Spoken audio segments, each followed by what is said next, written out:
الحمد لله الحمد لله نحمده ونستعينه ونستغفره ونؤمن به ونتوكل عليه ونعوذ بالله من شرور أنفسنا ومن سيئات أعمالنا من يهده الله فلا مضل له ومن يضلله فلا هادي له وأشهد أن لا إله إلا الله وحده لا شريك له وأشهد أن محمدا عبده ورسوله أرسله بالحق بشيرا ونذيرا أما بعد فإن خير الحديث كتاب الله وخير الهدي هدي محمد صلى الله عليه وسلم وشر الأمور محدثاتها وكل محدثة بدعة وكل بدعة ضلالة وكل ضلالة في النار. أعوذ بالله من الشيطان الرجيم. يا أيها الذين آمنوا اتقوا الله حق تقاته ولا تموتن إلا وأنتم مسلمون. يا أيها الناس اتقوا ربكم الذي خلقكم من نفس واحدة وخلق منها زوجها وبث منهما رجالا كثيرا ونساء واتقوا الله الذي تساءلون به والأرحام إن الله كان عليكم رقيبا. يا أيها الذين آمنوا اتقوا الله وقولوا قولا سديدا يصلح لكم أعمالكم ويغفر لكم ذنوبكم ومن يطع الله ورسوله فقد فاز فوزا عظيما.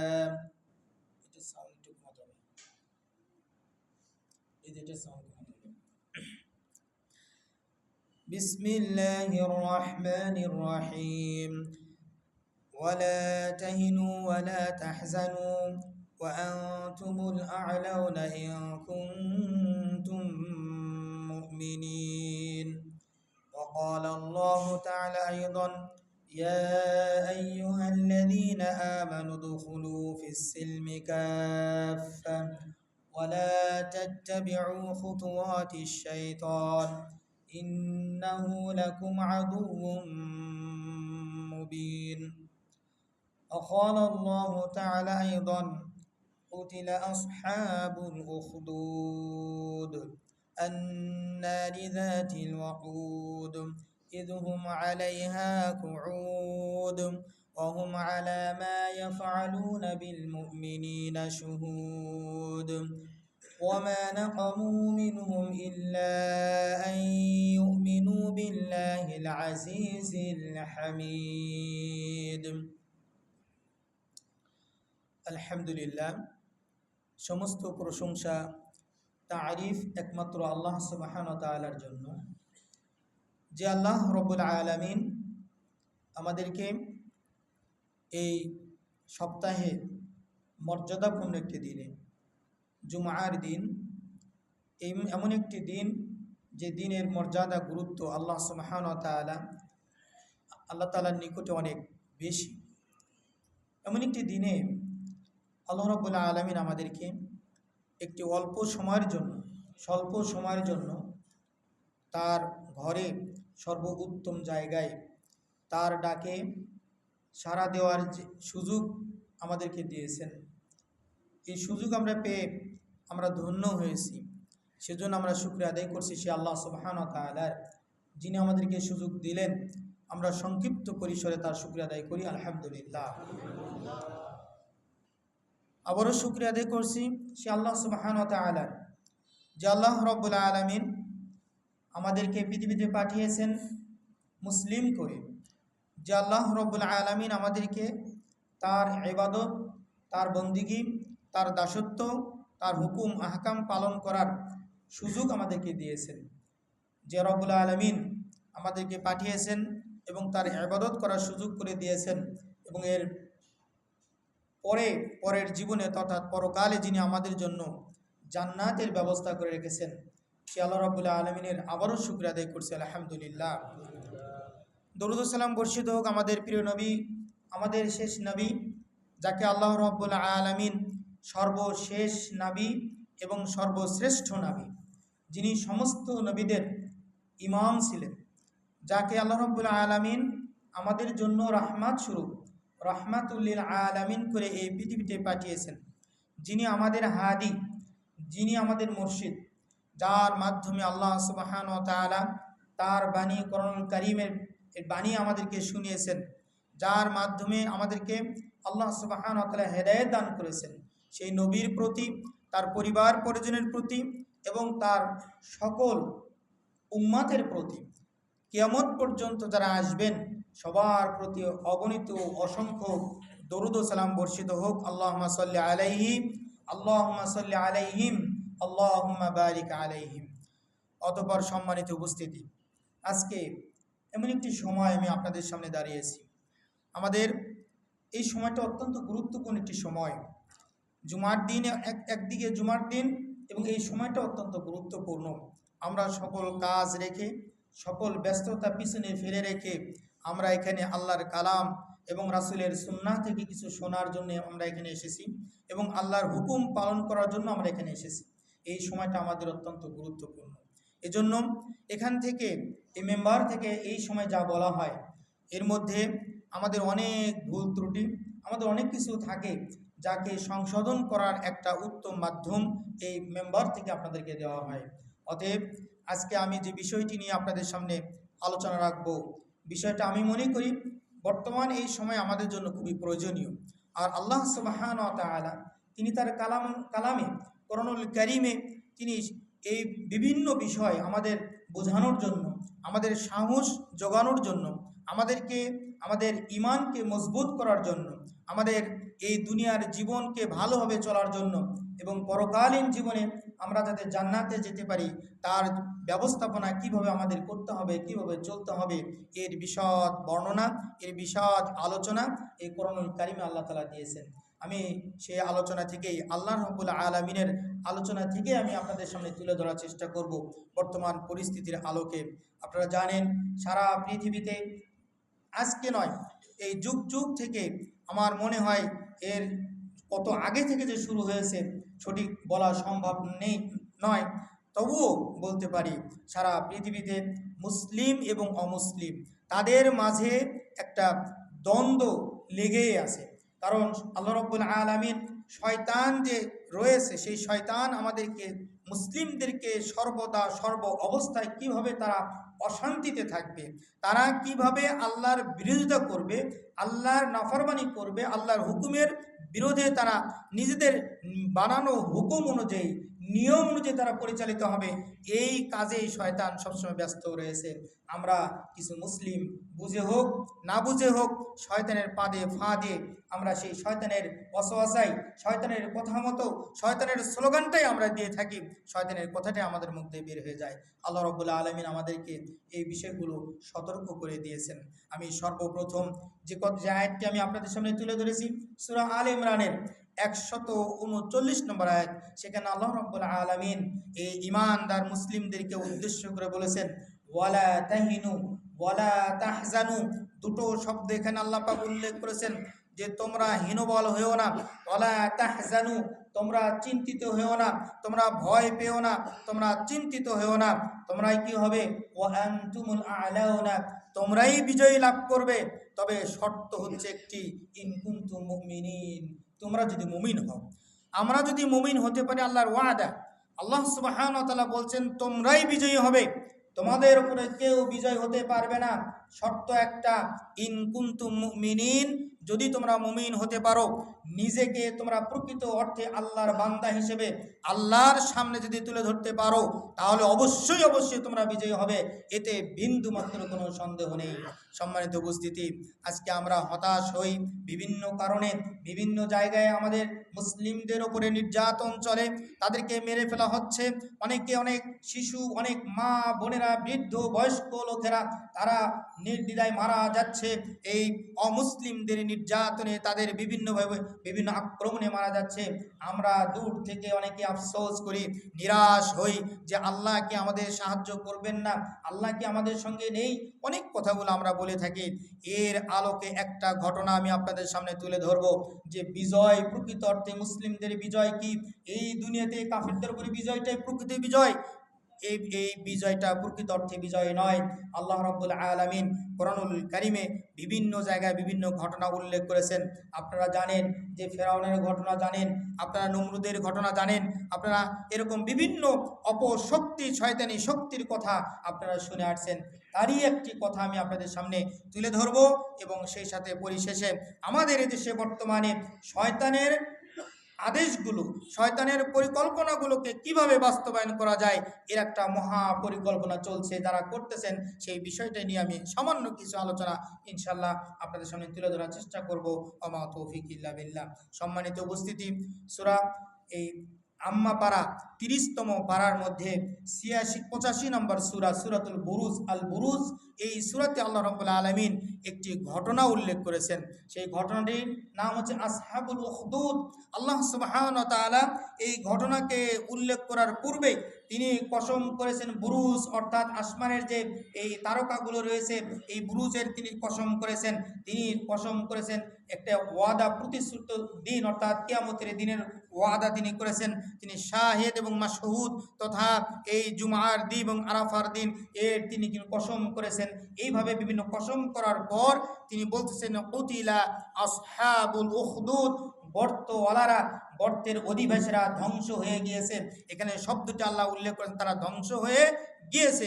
গর্তওয়ালারা, এই গর্তওয়ালা অধিবাসী কারা, তারা কে, কেন আল্লাহ রাব্বুল আলামিন এই কথাগুলো বললেন, সেই ঘটনাটি আমাদের নবী মুহাম্মদ সাল্লাল্লাহু আলাইহি সাল্লাম মুসলিম সহিহ মুসলিমে তিনি ৭,৪০১ নম্বর হাদিসে এবং এই তিরমিজিতে ৩,৩40 নম্বর হাদিসে এই ঘটনাটি তিনি উল্লেখ করেছেন। এইভাবে আল্লাহ রাসূল সাল্লাল্লাহু আলাইহি ওয়াসাল্লাম বলতেছেন, হাদিসটি সুহাইব রাদিয়াল্লাহু থেকে বর্ণিত। তিনি বলেন, আন্না রাসূলুল্লাহ সাল্লাল্লাহু আলাইহি ওয়াসাল্লাম قال, রাসূলুল্লাহ সাল্লাল্লাহু আলাইহি ওয়াসাল্লাম বলতেছেন, কানা মালিকুন ফি মান কানা ক্বাবলাকুম, যে তোমাদের পূর্বে একটা বাদশা ছিল, অত্যাচারী বাদশা।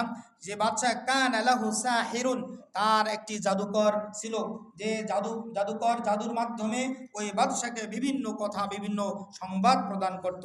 আর এই জাদুকর যখন বয়স হয়ে যায় তখন সে বলল যে ফালাম্মা কাবিরা, যখন এই জাদুকর বয়বৃদ্ধ হয়ে যায়, ক্বালা লিল মালিক, ওই জাদুকর বাদশাকে বলল যে ইন্নী ক্বাদ কাবিরতু, আমি তো বয়স আমার এই বৃদ্ধ হয়ে যাচ্ছি, বয়স বেশি হয়ে যাচ্ছে, অতএব ফাবআস ইলাইয়া গোলামান, আমার নিকট একটা ছেলে, একটা গোলাম, একটা মানে ছেলে সন্তান অর্থাৎ যুবক, তাকে আমার কাছে পাঠানো হোক, যে ওয়াল্লিমুহু সিহরা, আমি তাকে আমার এই জাদুবিদ্যা শিক্ষা দেব। সেই জাদুকরের কথা মতো বাদশাহ ফাবআসা ইলাইহি গোলামান, বাদশাহ তার কাছে একটি গোলাম অর্থাৎ যুবককে পাঠিয়ে দিলেন। দেওয়ার পরে ইউআল্লিমুহু, আর ওই জাদুকর ওই গোলামকে তার জাদু বিদ্যা শিক্ষা দিতে লাগলো। ফাকানা ফাবআসা ইলাইহি গোলামান ইউআল্লিমুহু ফাকানা ফি তরিকিহি ইযা সালাকা রাহিবুন ফাকআদা ইলাইহি, এই যুবক তার বাড়ি থেকে যখন জাদুকরের বাড়িতে এই আস্তানে যাতায়াত, মাঝখানে রাস্তার মাঝখানে একজন রাহেব ছিল। রাহেব, তৎকালীন সময়ে রাহেব বলা হয় ওই যুগে, ওই সময় আল্লাহর কিতাবের যারা জ্ঞানী, যারা আলেম ছিলেন তাদেরকে বলা হয় রাহেব। আমরা হয়তো বাংলাতে বলি পাদ্রী, আসলে এই শব্দটা এরকম না যে রাহেব ওই সময়, যখন আমরা এখন আলেম বলি, ওই সময়ের যুগে ওই তাওরাত বলেন, ইনজিল বলেন, জাবুর বলেন, এই সমস্ত আসমানি কিতাবে অর্থাৎ আল্লাহর প্রেরিত ওহীর জ্ঞান যারা রাখতেন, বিজ্ঞ উলামা আলেম ছিলেন যারা, তাদেরকে বলা হতো রাহেব। এই রাহেবের সাথে এই রাস্তার মাঝখানে এরকম একজন আলেমের সঙ্গে রাহেবের সঙ্গে এই যুবকের সাক্ষাৎ হয়। ফাকাআদা ইলাইহি, তখন এই যুবক ওই রাহেবের নিকটে কিছুক্ষণ সময়ের জন্য বসেন। ওয়াসামিআ কালামাহু ফাআজাবাহু, এবং তার কথাগুলো শোনার পর তার খুব ভালো লাগে, যে আল্লাহর কথা কার না ভালো লাগে, ওই যুবকের অনেক ভালো লাগে। ফাকানা ইযা আতা সাহিরা মাররা বিররাহিব ওয়াকাআদা ইলাইহি ফাইযা আতা সাহিরা দারাবাহু। এইভাবে আসা যাওয়া করতে এই জাদুকরের কাছে ওই যুবকের যেতে একটু দেরি হয়, আর দেরি হওয়ার কারণে এই জাদুকর ওই যুবককে প্রহার করে। এর কৈফিয়ত চাই, ঠিক মতন কৈফিয়ত দিতে পারে না, যার ফলে তাকে প্রহার করা হয়। ফাশাকা যালিকা ইলা রাহিব, আর এই অভিযোগটা এই যুবক ওই যে রাহেবের নিকটে, ওই পাদ্রীর নিকটে এই অভিযোগটা পেশ করে। তখন এই রাহেব ওই বালককে, ওই যুবককে বলে যে শোনো, যখন তুমি জাদুকরের কাছে যাবে, যদি দেরি হয় বলবে যে আমার বাড়ি থেকে আসতে আমার দেরি হয়েছে, বাড়ি থেকে বের হতে আমার দেরি হয়েছে, হাবাসানি আহলি, আমাকে পরিবার আমাকে মানে বাধা দিয়েছে, যার ফলে আমি আসতে আমার দেরি হয়েছে।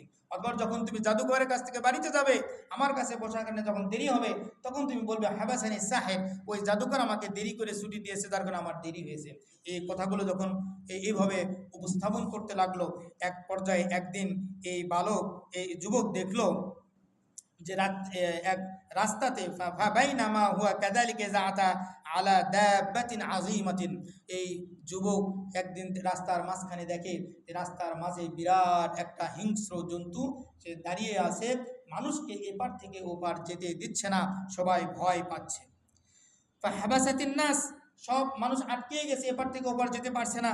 ফাকালা, তখন এই যুবক সুযোগ বুঝে তিনি ওই সময় সিদ্ধান্ত নিলেন, এই যুবক বললেন আল ইয়াউমা আ'লামুস সাহিরু আফদালু আমির রাহিবু আফদাল, যে আজকে আমি পরীক্ষা করব যে জাদুকর সেই সবচেয়ে তার কথাগুলি উত্তম, না ওই রাহেব অর্থাৎ যে আল্লাহর ওহির জ্ঞানী ছিলেন তিনি, অর্থাৎ পাদ্রী, এই ব্যক্তি ইনি বেশি উত্তম কিনা, তার কথাই উত্তম, এটা আমি পরীক্ষা করব। এই কথা ভেবে তখন এই বালক আখাযা হাজারান, একটা পাথর হাতে নিলেন, নেওয়ার পর ফাকালা বললেন আল্লাহুম্মা ইন কানা আমরুর রাহিবি আহাব্বা ইলাইকা মিন আমরি সাহির ফাকতুল হাযিহি দাব্বা। বালক, এই যুবক তখন বলতে লাগলো আল্লাহর কাছে, আল্লাহ হে রব্বুল আলামিন, এই জাদুকরের কথা যদি সবচেয়ে ভালো হয়, অর্থাৎ জাদুকরের কথা চেয়ে ওই রাহেব পাদ্রীর কথা যদি উত্তম হয়, তোমার কাছে পছন্দ হয়, তাহলে আমি এই পাথরটা মারছি এই জন্তুকে, এই জন্তু যাতে হত্যা হয়ে যায়। যদি রাহেব যদি উত্তম হয়, এই দুইজন একজন কে উত্তম, আমি এই যে পাথর মারলাম, যদি এই জন্তুটি যদি মারা যায়, তাহলে বুঝবো যে হ্যাঁ রাহেব উনি সত্যের ওপর আছেন, হকের ওপর আছেন। এই কথা বলে এই যুবক কি করে ওই জন্তুর উপরে পাথর নিক্ষেপ করে। হাত্তা ইয়ামজিয়ান নাস, যখন ফাকতুল হাযিহি দাব্বা, এই পাথর মারার পরে ওই যুবক দেখলেন যে তা ওই জন্তুটি হত্যা হয়ে গেল, নিহত হয়ে যায়। হাত্তা ইয়ামজিয়ান নাস, সকল মানুষ তখন যখন জন্তুটি মারা যায়, সকল মানুষ রাস্তায় যেয়ে যাত্রা শুরু করে। এই দীর্ঘ ঘটনা, যখন এই ঘটনাটি ঘটলো, তখন এই যুবক গিয়ে ওই পাদ্রীর কাছে, রাহেবের কাছে এই বিস্তারিত ঘটনা উল্লেখ করার পরে তখন ওই রাহেব বলতেছে আই বুনাইয়া, হে বৎস, আনতাল ইয়াউমা আফদালু মিন্নি, যে তুমি আজকে আমার চেয়ে অনেক উত্তম কাজ করেছো, তোমার মর্যাদা আমার চেয়ে অনেক বড় হয়ে গেছে। আমি দেখতে পাচ্ছি যে কদ বালাগা মিন আমরিকা মা আরা, আমি যা দেখতে পাচ্ছি যে তোমার মর্যাদা আমার চেয়ে অনেক বেশি হয়ে গেছে, অনেক বড়। এরপরে ওই রাহেব তাকে একটু সতর্ক করলেন যে ইন্নাকা সাতুবতালা, যে কথাটি বলার জন্য আমি আপনাদেরকে দাঁড়িয়েছি, এখান থেকে সেই ঘটনাটা শুরু। যে তবে জেনে রাখো, অচিরেই তোমাকে পরীক্ষার সম্মুখীন হতে হবে, তোমাকে অনেক পরীক্ষার সম্মুখীন হতে হবে। তবে ফালা তাদুল্লা আলাইয়া, তবে পরীক্ষার সম্মুখীন হলে তুমি খবরদার আমার কথাটা তুমি গোপন রাখবে, তাদের কাছে প্রকাশ করবে না। ওয়াকানা গোলামু ইবরিউল আকমাহা ওয়া আবরাসা ওয়া ইউদাবিন নাসা মিন সাইরিত আদওয়াই, আর এই বালক তখন থেকে যারা জন্মন্ধ ব্যক্তি ছিলেন তাদেরকে এই চক্ষু ভালো করে দেওয়া শুরু করলেন, এবং যারা বিভিন্ন যাদের কি কুষ্ঠরোগ ভালো হয়ে যাচ্ছে এই বালকের কাছে গেলে, এবং এরকম বিভিন্ন রোগে যারা জর্জরিত বালকের কাছে যায়, বালক চিকিৎসা দেন, এই চিকিৎসার মাধ্যমে ওই লোকগুলো ভালো হয়ে যায়। আর এই কথাটা চতুর্দিকে ছড়িয়ে পড়ার পরে ফাসামি আজালিসুন লিল মালিক, এই কথাটা যখন বাদশার একজন মন্ত্রী, তিনি ছিলেন অন্ধ, কোনো কারণে অন্ধ হয়ে গিয়েছিলেন, তিনি কথাটি শুনতে পেলেন। শোনার পরে ফাআতাহু বিহাদায়া কাসীরাতিন, তিনি অনেক উপঢৌকন নিয়ে এই বালকের কাছে আসে, এই যুবকের কাছে আসে। আসার পরে ফাকালা, বলে মা হাহুনা লাকা আজমাউ ইন আনতা শাফাইতানি, ফাকালা ইন্নী লা আশফি আহাদান ইন্নামা ইয়াশফি আল্লাহ। তখন এই মন্ত্রী বলছে যে আমি তোমার কাছে এত উপঢৌকন নিয়ে এসেছি, যদি আমাকে ভালো করতে পারো, চোখটাকে ভালো করে দিতে পারো, তাহলে আমি তোমাকে সব দিয়ে দিব। তখন এই যুবক বলছে, না, আমি লা আশফি আহাদান, আমি কাউকে ভালো করতে পারি না, তবে ইন্নামা ইয়াশফিল্লাহু, আল্লাহ সুবহানাহু ওয়া তাআলা তিনি মানুষকে শেফা দান করেন, ভালো করেন, আমার কোনো ক্ষমতা নেই। এরপরে ফাইন আনতা আমানতা বিল্লাহি, যদি আপনি আল্লাহর প্রতি বিশ্বাসী হন, ঈমান আনেন, তাহলে দাউতুল্লাহ, আমি আল্লাহর কাছে দোয়া করব, আল্লাহ আপনাকে শেফা দান করবেন। ঘটনা তাই হলো, ওই মন্ত্রী ঈমান আনার পরে ওই যুবক আল্লাহর কাছে দোয়া করে, সেই মন্ত্রীর চক্ষু ভালো হয়ে যায়। এরপরে পরের দিন মন্ত্রী যথা নিয়মে বাদশার দরবারে গিয়ে, তার অফিসে গিয়ে হাজির হন। বাদশাহ তখন জিজ্ঞাসা করে, ব্যাপার কি, তোমার এই চক্ষু কে ভালো করে দিল? ক্বালা লাহুল মালিকু মান রাদ্দা আলাইকা বাসারাকা, তোমার চক্ষু কে ফিরিয়ে দিল? তখন মন্ত্রী বলছে যে রব্বি, আমার চক্ষু আমার রব আমাকে ফিরিয়ে দিয়েছে। তখন বাদশাহ বলছে, ক্বাল আলাকা রব্বু গায়রি, আমি ব্যতীত তোমার কি আর কোনো রব রয়েছে? এভাবে প্রশ্ন করছে। ক্বালা, তখন ওই মন্ত্রী বলছেন, হ্যাঁ, রব্বি ওয়া রব্বুকাল্লাহ, আমি এবং আপনার রব একমাত্র আল্লাহ সুবহানাহু ওয়া তাআলা, তিনি আমাদের রব, দ্বিতীয় কোনো রব নেই। যখন এই কথাগুলো বলল, অনেক দীর্ঘ লম্বা হাদিস, এইভাবে কথা কাটাকাটি হওয়ার পরে তখন বাদশাহ এই মন্ত্রীকে শাস্তি দেওয়া শুরু করলো। শাস্তির এক পর্যায়ে এই মন্ত্রী সেই গোলাম ওই যুবকের কথা প্রকাশ করে দেয়। পরে যুবককে আনা হলো, যুবককে নির্যাতন করা শুরু হলো। তখন যুবক ওই পাদ্রির কথা বলে দেয়, পাদ্রিকে আনা হলো। পাদ্রির উপর নির্যাতন চলছে এবং যদি তুমি তোমার দিন থেকে ফিরে না আসো, আমাকে যদি রব হিসেবে না মেনে নাও, তাহলে তোমাকে আমি হত্যা করব, শেষ করে দেব। তাই করা হলো। এই পাদ্রী আল্লাহর দিন থেকে, আল্লাহর ধর্ম থেকে এক চুল পরিমাণ, বিন্দু পরিমাণ তিনি এদিক সরে আসেন নাই, তিনি একমাত্র আল্লাহর উপর বিশ্বাসী ছিলেন। যখন এই কথা হলো, এরপরে ওই পাদ্রীকে তার মাথার উপর থেকে এরকম মাথার উপরে করাত দিয়ে চিরে তাকে দুই ভাগ তাকে করা হয়েছিল। আজকে আমাদের অবস্থা দেখে আমরা নিরাশ হয়ে যাই। আমরা এমন কথা উচ্চারণ করি যাকে আল্লাহ সাহায্যকে আমরা পাবো না। আপনারা চিন্তা করে দেখুন, ওই সময় যারা আল্লাহর দ্বীনকে আঁকড়ে ধরেছিলেন, তাদের অবস্থাটা কেমন হয়েছিল। আল্লাহ রসুল বলছেন, এরকম সাহাবায়ে কেরাম আল্লাহ রসুলের কাছে জিজ্ঞাসা করেন, ইয়া রাসূলুল্লাহ, আপনি দোয়া করুন, আমাদের যে অবস্থায় করুন অবস্থার নির্যাতন থেকে তো আমরা রক্ষা পাই। আল্লাহ রসুল বললেন, তোমরা এত তাড়াতাড়ি ধৈর্য হারা হয়ে গিয়েছো, অথচ তোমাদের পূর্বের লোকদেরকে লোহার চিরুনি দিয়ে এই শরীর থেকে গোস্তগুলো এরকম আঁচড়ে ফেলে দেওয়া হতো, তারপরও তারা ঈমান থেকে সামান্য পরিমাণ, চুল পরিমাণ তারা ইসলাম থেকে, ঈমান থেকে তারা দূরে সরে আসে নাই। এত তাড়াতাড়ি তোমরা ধৈর্যহারা হয়ে গিয়েছো। আর এই ঘটনা এখানে আল্লাহ রাব্বুল আলামিন নিজেই ঘটনাটি বর্ণনা করছেন, যে আসহাবুল উখদুদের ঘটনা, যে গর্তওয়ালা অধিবাসীরা ওই সময় যারা মুমিন ছিলেন তাদের উপরে কি নির্যাতন তারা করেছিল, এর বর্ণনা খুবই খুবই কঠিন বর্ণনা। এই বর্ণনা বলে গায়ের লোম খাড়া হয়ে যায়। আজকে আমরা আরামে রয়েছি, তারপরও আমরা নিরাশ হয়ে যাই। সম্মানিত উপস্থিতি, এইভাবে বাদশাহ যখন ওই পাদ্রীকে হত্যা করার পরে এই বালককে হত্যা করার জন্য অনেক চেষ্টা করা হয়। বাদশার লোকজনকে নিয়ে হুকুম দেওয়া হলো যে তোমরা এই যুবককে নিয়ে পাহাড়ের চূড়ায় যাও, সেখানে গিয়ে তাকে ফেলে দিয়ে তাকে হত্যা করো। তাই করা হলো। কিন্তু সেখানে এই যুবক আল্লাহর কাছে দোয়া করেছিলেন এইভাবে যে আল্লাহুম্মা আকফিনিহিম বিমা শিইতা। যখন তাকে পাহাড়ের উপর উঠানো হলো, এখন মারা হবে, তখন তিনি আল্লাহর কাছে দোয়া করেছিলেন, হে আল্লাহ, তুমি যেভাবে ইচ্ছা এদের ষড়যন্ত্র থেকে, কৌশল থেকে আমাকে রক্ষা করো। এবং এই দোয়া করার সাথে সাথে পাহাড় কেঁপে ওঠে এবং যারা তাকে মারার জন্য নিয়ে গেছিল সকল ব্যক্তি ব্যক্তি পাহাড় থেকে পড়ে গিয়ে শেষ হয়ে যায়। ওই যুবক যখন বাদশার দরবারে আবার ফেরত আসে, জিজ্ঞাসা করে ব্যাপার কি, তোমার সাথীদের খবর কি? তখন ঘটনা বলে দেয়।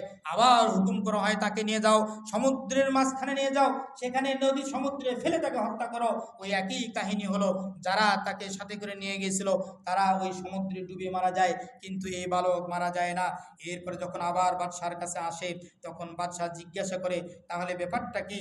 তোমাকে এত কিছু করা হচ্ছে, তুমি কেন, তোমাকে মারা যাচ্ছে না, কারণটা কি? তখন বাদশাহ ওই যুবক বলছেন, আমাকে মারতে হলে এই কাজটি করতে হবে যে একটা বিশাল ময়দান, ফাঁকা ময়দান, সেখানে অনেক লোকদেরকে সমবেত করা হোক, করার পরে আমার কাছে যে তীর মারা যে ওই যে কি বলে তীর ধনুক যে রয়েছে, আমার কাঠি, তীরের যে কাঠি রয়েছে, এই কাঠি দিয়ে, আমার নিজস্ব কাঠি দিয়ে আমাকে যখন এই কাঠি আমার দিকে নিক্ষেপ করা হবে, তখন বলতে হবে বিসমিল্লাহি রব্বিল গোলাম, যে বিসমিল্লাহ বলে রব্বিল গোলাম, এই গোলামের রব, তার রবের নামে আল্লাহ, এই রবের, এই গোলামের যিনি রব, সেই রব আল্লাহর নামে আমি এই তীরটা নিক্ষেপ করছি। এইভাবে যদি আমাকে মারা হয় তাহলে আমি মারা যাব। বাদশাহ তাই করলো। ইসলামের শত্রু শয়তান, দেখেন কেমন শয়তান, সে সব জানে, শয়তান কিন্তু সব দেখেছে, বুঝেছে যে ইবলিস শয়তান, সে আদম আলাইহিস সালাম এবং তার স্ত্রী হাওয়াকে জান্নাত থেকে কিভাবে এই পৃথিবীতে আনার কৌশল করেছিল, এবং এই শয়তান সব জানে, বুঝে, বোঝার পরও আল্লাহকে মানে না। ঠিক তদ্রূপ শয়তানের অনুসারীরা, তারা সব কিছু দেখে, বোঝে, এত কিছু করার পরও তারা ঈমান আনার তৌফিক তাদের হয় না, তারা শয়তানের সঙ্গী, শয়তানের সাথী, এই জন্যই তাদের এই অবস্থা। সম্মানিত উপস্থিতি, আজকে সেই গোলামের ঘটনা, সেই যুবকের ঘটনা আল্লাহ রাব্বুল আলামিন কোরআনেও বলেছেন, ইঙ্গিত দিয়েছেন। আমাদের নবী মুহাম্মদ সাল্লাল্লাহু আলাইহি সাল্লাম সহিহ মুসলিমে সুস্পষ্টভাবে সহিহ বিশুদ্ধ সূত্রে এই ঘটনাটি তিনি বর্ণনা করেছেন। যখন এই বাদশা ওই গোলামের, ওই যুবকের কথা মতো কাজ করলো, কাজ করার পরে যখন সেই তীর নিক্ষেপ করে ফামাতা, যখন এই যুবকটি মারা যায়, তার তীরটা লাগে ঠিক মাথা এবং কান, এই যে কানের মাঝখানে এই তীরটি লাগার সাথেই ওই যুবক কি করে এখানে হাত দেয়, ওই হাত দেওয়া অবস্থায় মারা যায়। এই হাদিসের শেষে রয়েছে, এই হাদিসের তিরমিজির বর্ণনায় রয়েছে শেষের দিকে, যে এই গোলামকে, এই যুবককে ওমর রাদিয়াল্লাহু আনহুর খেলাফতকালে যখন তাকে কবর থেকে উঠানো হয়, ওই যে অবস্থায় মারা গিয়েছিল, হাত মাথায় দিয়ে, ঠিক ওই অবস্থা অবিকল, ওইভাবেই তার দেহ এইভাবে রয়েছে, এই অবস্থা ছিল। সম্মানিত উপস্থিতি, যখন এই যুবককে এইভাবে মারা হলো, একটা বিশাল ময়দান, সমবেত লোকজন সেখানে আসলো। আসার পরে তাদের সামনে যখন এইভাবে হত্যা করা হয়, সমস্ত লোকজন বলে ফেললো যে এই তাহলে এই গোলামের, এই যুবকের রবই হলো প্রকৃত রব, অতএব আমরা এই গোলামের, এই যুবকের রবের প্রতি আমরা আমান্না বিরব্বিল গোলাম, এই গোলামের রবের প্রতি আমরা ঈমান আনলাম, বিশ্বাস স্থাপন করলাম। ঘটনা চমৎকার। এই ঘটনা যখন ঘটে গেল, তখন এই বাদশার মন্ত্রীর লোকেরা বলল, দেখেন ফাকিলা, তখন বলা হলো লিল মালিকি আজিইতা আন খালাফাকা সালাসাতুন, অর্থাৎ 3 ব্যক্তির বিরোধিতায় আপনি ভয় পেয়ে এই কাজটি করেছেন, অর্থাৎ একটা রাহেব, আর এই গোলাম, আর মন্ত্রী, এই 3 জন ব্যক্তির বিরোধিতা করতে গিয়ে তাদেরকে হত্যা করে ফেললেন। আর এই হত্যা করার কারণে এখন দেখা গেল ফাহাদাল আলামু, সারা বিশ্বের সমস্ত লোকগুলো ওই সময় যারা উপস্থিত ছিল, কুল্লুহুম, প্রত্যেককে কদ খালাফুকা, প্রত্যেক লোক আপনার বিরোধী হয়ে গেল, অর্থাৎ আপনাকে ত্যাগ করে আল্লাহর পুত্রা বিশ্বাসী হয়ে গেল। এই ঘটনা যখন ঘটে গেল, বাদশার লোকজন বাদশাকে কথা বলেছিল, তবুও এই বাদশার জ্ঞান ফেরে নাই, তবুও এই বাদশা আল্লাহকে চেনে নাই, তবুও এই বাদশার ভাগ্যে আল্লাহর পক্ষ থেকে হেদায়েত আসে নাই, কারণ এই এমন জালেম ছিল, আল্লাহ তার ভাগ্যে নসিব হয়নি। যেমন আমাদের নবী মুহাম্মদ সাল্লাল্লাহু আলাইহি সাল্লামের চাচা, তাকে আমাদের নবীকে লালন পালন, দেখাশোনা সর্বদিক দিয়ে করার পরও তার ভাগ্যে ঈমান জুটে নাই। ঈমানটা অত্যন্ত আল্লাহর পক্ষ থেকে একটা বড় নিয়ামত। আজকে আমরা যারা ঈমানদার হতে পেরেছি, আজকে আমরা যারা ঈমান নিয়ে পৃথিবীতে আসতে পেরেছি, যিনি আমাদেরকে পাঠিয়েছেন, তার শুকরিয়া আদায় যদি আমরা না করি, তার ইবাদত যদি আমরা না করি, তাকে যদি আমরা না চিনি, তার কথা মতো যদি না চলি, আমরা দুর্ভাগা, আমাদের ভাগ্য, আমাদের নসিব খুব খারাপ হবে, পরকালটা খুবই খারাপ হবে, যা কল্পনাও করা যায় না। সম্মানিত উপস্থিতি, যখন এই ঘটনা ঘটার পরে যুবককে হত্যা করার পরে সমস্ত লোক যখন ইসলাম কবুল করে নেয়, আল্লাহর প্রতি ঈমান আনে, তখন বাদশাহ কি করলো, তার লোকদেরকে বললো তোমরা কি করো, রাস্তার ধারে বড় বড় গর্ত করো, যে কুতিলা আসহাবুল উখদুদ, উখদুদ বলা হয় গর্ত, বিশাল বিশাল গর্ত। এই গর্তের মধ্যে বাদশাহ হুকুম দিল আন্নারি যাতিল ওয়াকুদ, আল্লাহ বলছেন সেই গর্তগুলোতে লাকড়ি দিয়ে কাঠ দিয়ে আগুন জ্বালিয়ে পরিপূর্ণ করা হয়েছিল, দাউ দাউ করে আগুন চলতেছে। আর যে লোকগুলো ওই সময় ইসলাম কবুল করেছিল তাদেরকে আনা হলো, বলা হলো যদি তোমরা ইসলাম ত্যাগ না করো, এই যে আগুনের গর্ত দেখছে এর মধ্যে তোমাদেরকে ফেলে দেওয়া হবে। যারাই ইসলাম ত্যাগ করে নেয় তাদেরকে আগুনের মধ্যে ফেলা হচ্ছিল। ফেলতে ফেলতে ফেলতে সর্বশেষ একজন মহিলা, তিনি ফাকাল আলাহা গোলামুন, একজন মহিলা, তখন তার সাথে ছিল ছোট্ট একটা বাচ্চা ছিল, মাহা সবিয়ুন, সবির মানে শিশু, লাহা ফাতাকা আসাদ, সেই মহিলা এই বাচ্চাকে নিয়ে ওই গর্তের ভিতরে ঝাঁপ দেওয়াটা খুবই ভীতু, মানে নিজেকে অনীহা, অর্থাৎ এই বাচ্চা নিয়ে আমি কিভাবে আগুনে ঝাঁপ দেবো, আমি নাই মারা যাব, আমার বাচ্চার কি হবে, এই যে একটা ভয়। একটা মা তার সন্তানের প্রতি কত মহাব্বত, ওই মুহূর্তেও তিনি তার সন্তানের কথা ভাবছেন। তখন আল্লাহ রাব্বুল আলামিন এই বাচ্চার মুখ দিয়ে কথা ফুটিয়ে দেয়। তখন এই বাচ্চা বলছে ক্বালা লাহা গোলাম, এই বাচ্চা বলছে ইয়া উম্মাহি, হে আমার মা, ইসবিরি, তুমি ধৈর্য ধারণ করো, ফা ইন্নাকা আলাল হক, কারণ তুমি সত্যের উপর রয়েছো, তুমি যে কাজটা করতেছো এটাই হচ্ছে সত্য, এর সাথে সত্য হতে পারে না। এই কথা শোনার পরে ওই মহিলা তার সন্তানকে নিয়ে আগুনে ঝাঁপ দেয়। এই ছিল গর্তওয়ালা অধিবাসীদের তাদের অবস্থান। যে কথাটি সূরা বুরুজে আমি আপনাদের বলছি যে ইযহুম আলাইহা কুউদ, আর এই ঘটনা যখন ঘটতেছিল বাদশার লোকজন যারা ঈমান আনে নাই তারা এই প্রত্যক্ষ করছে যে কিভাবে তারা আগুনে ঝাঁপ দিয়ে মারা যাচ্ছে। আমি বলতেছি যে আজকে হয়তো আমরা দেখতে পাচ্ছি আমরা মুসলিম, আমাদের উপর নির্যাতন হচ্ছে, আমাদের বাস গৃহ আমাদের কাছ থেকে কেড়ে নেওয়া হচ্ছে, আমাদের সামনে আমার সন্তানকে হত্যা করা হচ্ছে, আমার সামনে আমার মা বোনদের ইজ্জত লুণ্ঠন করা হচ্ছে, আমরা হতাশ হয়ে যাচ্ছি। কিন্তু মুসলিমদের বিজয় এই দুনিয়াতেও হবে এবং পরকাল যে বিজয়টা সেটা হবে যালিকা ফাউজুল আযীম, এটা চূড়ান্ত বিজয়। আমরা এত কষ্টের পরে যখন আল্লাহর সাথে সাক্ষাৎ করব, ঈমান নিয়ে যদি আমরা আল্লাহর সাথে সাক্ষাৎ করতে পারি, এটাই হবে সর্বোচ্চ বিজয়। এর চেয়ে বিজয় আর হতে পারে না। আপনার এই দুনিয়ার সামান্য দিনের শান শওকত আরাম আয়েশ এগুলো সব আপনার বৃথা যাবে যদি আপনার ঈমান না থাকে। আর যদি ঈমান থাকে তবে এগুলো কাজে লাগবে। সম্মানিত উপস্থিতি, আল্লাহ রাব্বুল আলামিন বলছেন এই যে মুসলিমদের উপরে অমুসলিমদের যে নির্যাতন, এর মূল কারণ কি আপনারা জেনে রাখুন। আল্লাহ বলছেন এই কারণে তাদের উপর নির্যাতন করা হয়, কোনো সম্পদ গ্রহণ করার জন্য নয়, কোনো জমি জোর দখল করার জন্য নয়, কোনো টাকা ছিনতাই করার জন্য নয়, অন্য কোনো কিছুর জন্য নয়। একমাত্র আল্লাহ বলছেন ওয়ামা নাকামু মিনহুম ইল্লা আইয়ুমিনু বিল্লাহিল আজিজিল হামিদ, তাদের দোষ ছিল একটাই, তারা যে অমুসলিমরা মুসলিমদের প্রতি নির্যাতন করেছে, তাদের মাত্র লক্ষ্য একটাই, কারণ একটাই, দোষ একটাই মুসলমানদের, যে তারা ঈমান এনেছিল আইয়ুমিনু বিল্লাহি, আল্লাহর প্রতি তারা ঈমান এনেছিল, যিনি আল আজিজুল হামিদ, যিনি প্রশংসনীয় এবং প্রশংসিত, সে আল্লাহর প্রতি তারা ঈমান আনার কারণে এই মুসলিমদের উপরে অমুসলিমরা নির্যাতন করে। এটা আল্লাহর কালাম, আল্লাহর কথা, এর বাহিরে হবে না। সম্মানিত উপস্থিতি, আমরা মুসলিম, আমাদেরকে ইতিহাস জানতে হবে, কোরআন থেকে ইতিহাস জানতে হবে, রাসূলের সহিহ সুন্নাহ থেকে আমাদের থেকে শিক্ষা নিতে হবে। এই যে ঘটনাটি, যে সহিহ মুসলিমে যে ঘটনাটি আপনাদের সামনে সংক্ষিপ্ত আকারে তুলে ধরেছি, এই ঘটনার মধ্যে আমাদের অনেক কিছু শিক্ষা রয়েছে। তার মৌলিক প্রথম শিক্ষাটি হচ্ছে যে আমাদের আকীদা বিশুদ্ধ হতে হবে। আপনারা জানেন যে এই যুবক যখন তাকে বললো আমাকে এই অসুখ ভালো করে দাও, চোখ ভালো করে দাও, উনি বললেন না আমি ভালো করতে পারি না, একমাত্র আল্লাহ সুবহানাহু ওয়া তাআলা ভালো করতে পারে। কিন্তু আমাদের মধ্যে বর্তমান মুসলিমগণ আপনারা অনেক সময় শুনে থাকেন যে ইসলামী গান নামে তারা কিছু গান তৈরি করেছে, যে গানের কিছু কথা শুরুতে এরকম বলা হচ্ছে, হে বাতাস তুমি আমাকে মদিনায় নিয়ে যাও। তারা বাতাসকে বলছে বাতাস তুমি মদিনায় নিয়ে যাও। আমি হলফ করে বলতে পারে যদি কেউ বিশ্বাস করে বাতাস আমাকে মদিনায় নিয়ে যাবে, আর বাতাসের কাছে যদি সাহায্য চায় সে শিরিক করলো, সে মুশরিক হয়ে যাবে যদি সে তওবা না করে। এমনি ভাবে সে আরো গানের কলি এরকম রয়েছে যে মৃত্যুর সময় হে নবী তুমি আমাকে দেখা দিও, মৃত্যুর সময় নবীর চেহারা দেখবে। এজন্য নবীকে বলছে, হে নবী, আমার মৃত্যুর সময় তুমি আমাকে দেখা দিও। এটাও যদি কেউ বিশ্বাস করে যে নবীর এই ক্ষমতা রয়েছে, তবুও সে শিরিক করলো। শুধু তাই নয়, এরকম আরও গান রয়েছে অনেকগুলো। যেমন আরেকটা আমি একজন প্রতিবাদ করেছি এক ভদ্র লোকের সঙ্গে, তিনি ইসলামিক মাইন্ডের, তার সব কিছু লেবাস আশাক চাল চলন সবই ইসলামিক, সে সালাত আদায় করে 5 ওয়াক্ত। তিনি তার রোমে বা তার দোকানে গানটা বাজছে এইভাবে যে রাসূলকে উদ্দেশ্য করে বলা হচ্ছে, রাসূল তুমি আমার সব, তুমি ছাড়া আমার কেউ নেই।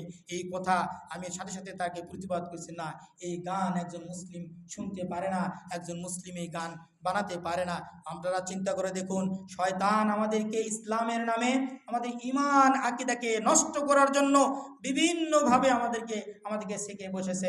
সম্মানিত উপস্থিতি, শুধু তাই নয়, আমাদের অনেক চক্রান্ত চলছে আমাদের ঈমানকে নষ্ট করার জন্য। তার মধ্যে আরও রয়েছে যে অনেকে আমরা বলে থাকি যে হাদিস নাকি আমাদের জন্য দরকার নেই, এটাও একটা চক্রান্ত। আপনারা সতর্ক হয়ে থাকবেন। যদি কোনো ব্যক্তি এরকম কথা বলে থাকে, আপনারা তার কথা শুনবেন না, কারণ আল্লাহর রসুলের হাদিস ছাড়া আমরা ইসলামের পরিপূর্ণ কোনো ইবাদত, পরিপূর্ণ কোনো কিছু আমরা ওইভাবে করার আমাদের কোনো যোগ্যতা আমাদের থাকবে না। আমাদের মধ্যে অনেক সমস্যার সৃষ্টি হয়ে যাবে। রাসূলকে বাদ দিয়ে আল্লাহর ইবাদত আমরা করব, এটা কোশ্চিন কালেও সম্ভব নয়। অতএব যদি কেউ এরকম বলে থাকেন, আমি তাকেও বলবো এইরকম বিভ্রান্ত করবেন না। রাসূলের সহিহ হাদিস নিয়ে কোনো কথা আমাদের সকলের বলার কোনো অধিকার নেই। যে হাদিস সহিভাবে আমরা পেয়েছি ওই পর্যন্তই আমাদের থাকতে হবে। যদিও আমার বিবেকের সাথে, আমার বুদ্ধির সাথে হাদিসের মিল নাও থাকতে পারে, তবুও আমাকে চুপ থাকতে হবে, এই নিয়ে আমার কোনো কথা বলা যাবে না। সম্মানিত উপস্থিতি, আরেকটি বিষয়ে কথা বলার আমি আপনাদের সামনে ইচ্ছা পোষণ করেছিলাম যে আল্লাহ রাব্বুল আলামিন সূরা বাকারার 208 নম্বর আয়াতে আল্লাহ পাক বলছেন, ইয়া আইয়ুহাল্লাযীনা আমানু উদখুলু ফিস সিলমি কাফা। এখানে আল্লাহ সুবহানাহু ওয়া তাআলা ঈমানদারদেরকে উদ্দেশ্য করে বলেছেন, ডাক দিয়ে বলেছেন, কোনো কাফেরের কথা বা সমস্ত মানুষের কথা বলেন নাই। যেমন অন্যান্য জায়গায় বলছেন ইয়া আইয়ুহান নাস বা অমুক ইয়া আইয়ুহাল কাফিরুন, এরকম আহ্বান আল্লাহ পাক করেছেন। তবে স্পেশালভাবে ঈমানদারদেরকে বলেছেন উদখুলু ফিস সিলমি কাফা, তোমরা পরিপূর্ণভাবে ইসলামে প্রবেশ করো। তাহলে শুধু কালেমা পড়ে আমি মুসলিম হয়েছি, আমি অন্যান্য কাজগুলো করব না, এই ধরনের ব্যক্তিদেরকে আল্লাহ পাক উদ্দেশ্য করে ডাক দিয়ে বলেছেন উদখুলু ফিস সিলমি কাফা ওয়ালা তাত্তাবিউ খুতুওয়াতিশ শাইতান। খবরদার শয়তানের পদাঙ্ক অনুসরণ করো না। শয়তান বলবে যে এখন নামাজের সময় হয়েছে, একটু পরে তুমি নামাজ পড়তে যাও, সমস্যাটা কি? শয়তান আপনাকে বলবে যে ফজরের তো আরামের ঘুম, সেই ঘুমোতে ঘুমোতে রাত 2টা বেজে গেছে, একটু ঘুম ধরেছে, আর এখন আজান দিয়ে ফেললো, একটু পরে উঠো, পরে উঠে তুমি সালাত আদায় করতে যাও। এরকম শয়তান বলবে আরো অনেক কিছু, যে আমার একটু কি বলে, এটা করলে সামান্য একটা অপরাধ, এই অপরাধের জন্য আল্লাহ আপনাকে ক্ষমা করে দিবেন। এরকম বিভিন্নভাবে প্রলোভন আমাদেরকে দিয়ে থাকে শয়তান। এই শয়তানের অনুসরণ করা যাবে না। আজকে দুঃখের বিষয়, আপনারা জানেন আমাদের মাঝে, আমাদের সমাজের মধ্যে এক শ্রেণীর লোক, তারা আল্লাহর নিয়মকে পরিবর্তন করার জন্য তারা খুব সাহস দেখিয়েছে। তারা বলছেন যে আল্লাহর এই নিয়ম হবে না, এই নিয়ম চালু থাকলে আমরা যারা নারীদেরকে ঠকানো হচ্ছে, তাদেরকে বঞ্চিত করা হচ্ছে। অথচ যে আল্লাহ রাব্বুল আলামিন আমাদের সকলের সৃষ্টিকর্তা, যার জ্ঞান এত বেশি, যার জ্ঞানের সমতুল্য কোনো কিছু হতে পারে না, যিনি এই আইন প্রণয়ন করেছেন, তার আইনের মধ্যে আমার কি এই জ্ঞান দিয়ে সামান্য পরিমাণ সুই রাখার পরিমাণেরও আমার কোনো জায়গা নেই। আল্লাহর আইনের কাছে আল্লাহ যা বিধান দিয়েছেন সেটাই আমাদের পালন করার জন্য আমাদের কল্যাণ রয়েছে। আল্লাহর প্রত্যেকটি বিধানের মধ্যে আমাদের মঙ্গল রয়েছে।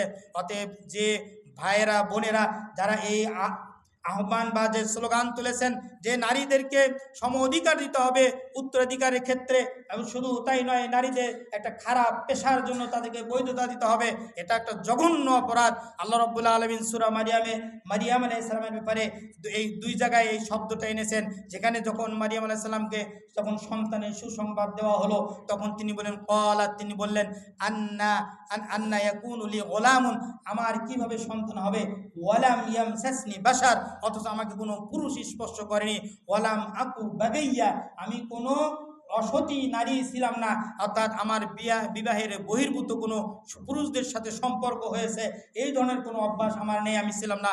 আমার সন্তান হবে কি করে? তার যাই হোক, আল্লাহর ইচ্ছা, তিনি যেভাবে সন্তান দেওয়ার অবশ্যই দিবেন, পুরুষ ছাড়াও দিতে পারে, আল্লাহর এটা সম্পূর্ণ আল্লাহর ইচ্ছা। যেমন আদম আলাইহিস সালামকে আল্লাহ সৃষ্টি করেছেন নারী পুরুষ ছাড়া, এবং হাওয়া আলাইহিস সালামকে সৃষ্টি করেছেন মহিলা ছাড়া। এটা আল্লাহর ইচ্ছা, আল্লাহ যা করেছেন এর মধ্যে আমাদের কোনো কথা নেই। এরপরে যখন এই মারিয়াম আলাইহিস সালাম তার সন্তানকে নিয়ে যখন এলাকায় আসলেন, এলাকায় আসার পরে এলাকার লোকজন বলছে যে ইয়া উক্তা হারুন মা কানা আবুকি ইমরাআ সাও, তোমার পিতা তো কোনো খারাপ চরিত্রের লোক ছিল না, ওয়ামা কানাত উম্মুকি বাগিয়া, তোমার মাও কোনো অসতী নারী, খারাপ কোনো মহিলা ছিল না, অতএব তোমার সন্তান হলো কি করে?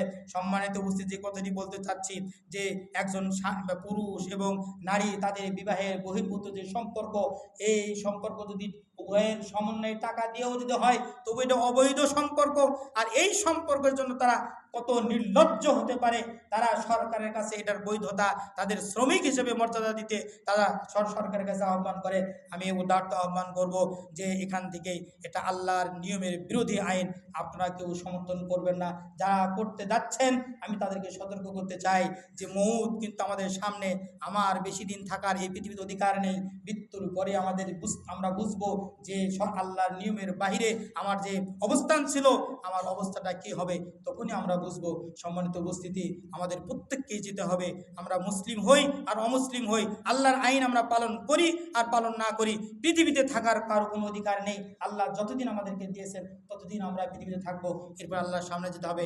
সেই দিন আপনি বুঝবেন যে আমার অবস্থানটা খারাপের শয়তানের দলে ছিল না আল্লাহর দলে ছিল, সেদিন আপনি বুঝতে পারবেন। তবে আমি অনুরোধ করব বিনয়ের সাথে, যারা এই সমস্ত কাজ করতে যাচ্ছেন আপনারা ভেবে চিন্তে কাজ করুন, আল্লাহর নিয়মে আল্লাহর শক্তির সাথে আপনারা টক্কর দিতে যাবেন না। তিনি যাকে ধরেন এমনভাবে ধরবেন, ফেরাউনকে আল্লাহ ধরেছিলেন আপনারা জানেন। এই যে আসহাবুল উখদুদ, যারা মুসলিমদেরকে গর্তের মধ্যে পুরে তারা আগুন দিয়ে পুড়ে মেরে ফেলেছিল, যারা মেরেছিল তারাও রক্ষা পায় নাই, ওই আগুনেই তাদেরকে আল্লাহ রাব্বুল আলামিন তাদেরকে মেরে শেষ করে দিয়েছেন। অতএব আল্লাহ যাকে ধরবেন তার রক্ষা নেই। আল্লাহ আমাদের সকলকে হেফাজত করুক, আল্লাহুম্মা আমিন। আল্লাহ বারাকাল্লাহু লানা ওয়া লাকুম ওয়া সাইরিল মুসলিমিন, ইন্নাহু তাআলা জাওয়াদুন কারীমুন মালিকুন বারুর রাউফুর রহিম।